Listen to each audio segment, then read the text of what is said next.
ભગવાનની દયા છે. જો તમને તમારી મમ્મી આજે પણ ફોન કરીને પૂછે છે કે જમ્યું કે નહીં, તો એ ભગવાનની દયા છે. જો તમારા પપ્પા તમારી સફળતા જોવા માટે હયાત છે, and if you are making him proud, ભગવાનની દયા છે. તમારી પાસે એવા મિત્રો છે કે જેની સાથે તમે હસી મજાક કરી શકો છો, કંઈ પણ વાત કરી શકો છો, રડી શકો છો, તો ભગવાનની દયા છે. તમારા જીવનમાં કોઈ એવી વ્યક્તિ છે જે તમને ગાઈડ કરે છે, તમને મેન્ટરશિપ આપે છે, તો ભગવાનની દયા છે. ખરાબ સમયમાં તમે તમારા ભાઈ બહેન સાથે બેસીને ખુલીને વાત કરી શકો છો, હળવા થઈ શકો છો, તો ભગવાનની દયા છે.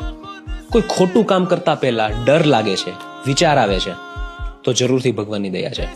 ઇનફેક્ટ તમારી લાઈફમાં એક પણ એવી વ્યક્તિ છે જે તમારી માટે પ્રાર્થના કરે છે, તો ભગવાનની દયા છે. કારણ કે એક સમય એવો આવશે કે આમાંથી ઘણી બધી વ્યક્તિઓ અને આમાંથી ઘણું બધું નહીં હોય.